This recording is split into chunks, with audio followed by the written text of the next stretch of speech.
We not your little niggas. Like the way you talking, I don't get what you mean. We're not your little niggas. Like for real, all that big homie stuff, that's for little niggas. Little niggas have big homies. We're not little niggas, so we don't even respect big homies. I know Killer doesn't, and for me, I never respected niggas in the streets. That's why I always got the problems I got. Niggas would tell me, Mase, chill. No, chill for what? Who is this nigga? Mase is funny to me. It's the cadence of his voice, man, that tickles me, man. But what he just said was some real stuff. It reminded me of something that I seen before. So I tell you a story. Military boot camp is a big, gigantic experiment, right? They bring all these different types of people, all races, all ages into this environment. They drop them in there. They break you down to build you back up. It's a gigantic experiment, you know, and along the way, people who can't cut the mustard, they get purged out of the system. So you come to boot camp, it might be 110 people. You leave probably about 75. I went to boot camp when I was 19, and most of the people there were youngsters. Most of the people in my company was probably from ages 18 to probably 22. But there was a cutoff age for the military, which was, I think, 32. And so you had some older people who were in there. Well, we had this one dude from Chicago, and he was a gang member. And he was in that program, which I spoke about before, to where, you know, you get in trouble, you go to court, and the judge tells you either you can go to jail or go to the military. So the dudes go to the military. He was GD, you know what I'm saying? He has tats all over him, and that's all he talking about, folks. A lot of us black dudes who knew what was up, we just fell back. We just fell back and said, you know, especially you coming to boot camp, this is a crazy environment. Yeah, you trying to fill this thing out. Plus, we pretty much children. He's a grown man. And so you give him that respect. But he was a bit of a bully. And he had all the white guys shook because he was loud and was very aggressive. And he was a big dude. He was a big dude, about 6'4", not real buff, but athletic, like he might play basketball or something like that. So he was sudden us, he's barking on us all the time, right? A funny thing about boot camp, it's a series of wins and losses. It's trials they put you through. Most of it is mental. Most people who've never been in the military look at it, they think it's all physical. No. Boot camp is mostly mental. The way you're evaluated is on your wins and losses. Wins. You need to get a lot of W's in your column to be respected by the company commander, to stay off the radar and not get your ass chewed. But the other part is you need to have your peers, the people around you, see you racking up all these wins. Because the funny thing about men, there's a natural ranking system that happens, right? Men are taking note. So if you out here fuck it up, dudes are paying attention to you.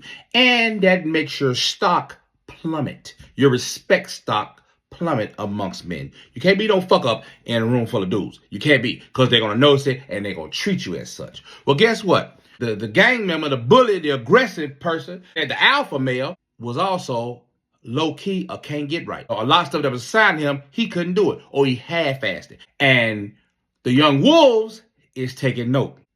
All that barking about to come to an end. Because you ain't who you say you are. You ain't no alpha. You out here just barking. All right, the misconception about the Navy is everybody has to know how to swim. Everybody in the Navy does not have to know how to swim. But in boot camp, you must at least jump off of the platform into the pool. Okay, so the test is you go up on this platform about 15, 20 feet in the air. You jump off into the deep end. You tread water for 5 minutes, and then you do a lap. It's an Olympic-sized pool. And I went to boot camp in 1990. It was ancient times. I don't know if they still do it like that, but that's how it was when I went in Great Lakes. So they have divers that are assigned there to the boot camp, and they're there in the water to ensure safety. They're not going to let you drown. So even if you don't know how to swim, they still make you jump off the platform, because the thinking is for you to face your fear. But the gang member dude, he ain't want to hear that. He ain't know how to swim. And so he starts crying as soon as we get in there. Imagine you these young wolves, and you see this dude trying to be the alpha wolf, and he starts crying like a bitch as soon as he walked through the door and seen that big ass pool. And he ain't regular crying. I'm talking about ugly baby crying. It started off slow at first.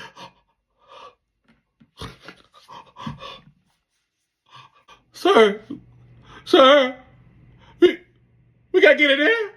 They yelling at him like shut the fuck up. And that's making it worse. Oh no. Bruh, all of us young Thundercats is watching. So we get around, they take you, they get around to these bleachers, and they give you the briefing. What they expect, the safety gear, what's about to happen the whole time he's in the bleach, he's in the stand. Dude, I'm crying too, because this is hilarious to me. This big ass, bitch ass, fucking hard ass gangster crying like a bitch. So, they take us in, say groups, like 5, 6 at a time, climb up on top of the platform, you put your arms, across chest, and then you just step off. You just step off. Not jump, just step off. You fall into the water, you hit the water, come to the surface, you tread for 5 minutes, and then they say, hey, blow the whistle, and then you do a lap and stuff like that. And the people who couldn't swim, they were scared, true, they jumped in the water, and they start splashing, and then they tell them, they say, calm down, because your instinct is to grab hold of a person and pull them down. So they say calm down, and then they had a big long pole, and then they'll get you to the pole, and then you grab the pole, they'll pull you to the side, and you get out. And now it's old dog turn. Oh yeah, everybody watching. I know I'm watching. This tickled the shit out of me. He gets to the ladder. Sir, please don't make me get upset. I don't know what like, shut the fuck up. Do I look like your mammy? Do I look like your mammy, son? Get your fucking ass up that ladder, Rick. They call you Rick back there, recruit.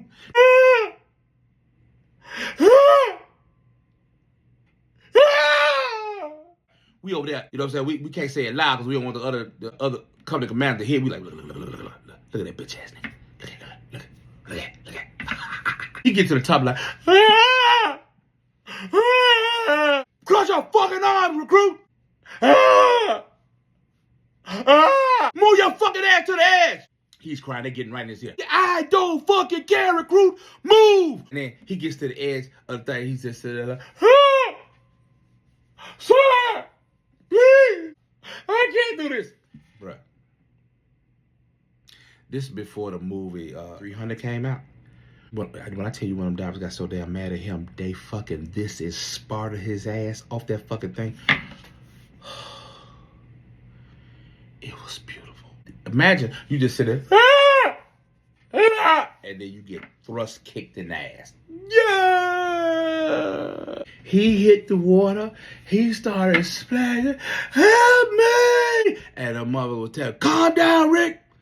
Calm down, we're gonna get you out of there. Don't you fucking pull on me. And that's exactly what he did. He was grabbing hold of him and shit and pulling them. Because they had gear on. He was pulling them and stuff like that. The dude with that fucking pole hit that motherfucker in the head. Pow! With that fucking... This back in the day, they didn't give a fucking boot camp. They had just stopped hitting people. But this shit 2-3 years before in 1990. So they didn't give a damn. They popped him in the head with that pole. Pow! See? Now stop fucking flailing so we can get you back on the bank. So he stopped. They pulled him in. And he walked over there. And he sat down. He don't even know. Life had just changed for him. Get back to the fucking company, everybody. See, here's the thing about that street shit. It only work if you are in a street environment or you are in an environment to where everybody complies. If you are a street dude and you pull that street shit in an environment where people don't comply, you have a dilemma. You either have to do something extremely drastic to get people back into compliance, or you got to fall back. There's no two ways about it. And if you fall back, now your credibility erodes. Next day, he's still doing the same thing. He's still talking to people the same way. He's still sunning all dudes. I can't remember which one of the young wolves bucked first, but they was like, man, shut your non-swimming ass up, nigga. What? You heard the fuck I said, nigga, your non-swimming, crying ass, grown ass man crying.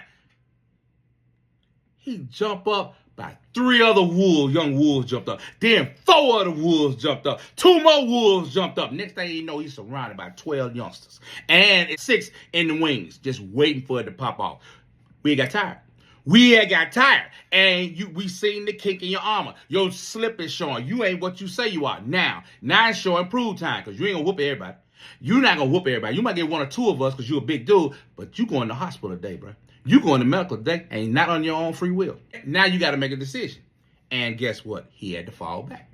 And when Mase said this, it reminded me of that story. But yeah, man, you got to pick and choose your battles. And a lot of times, where you came from ain't got a damn thing to do with where you at.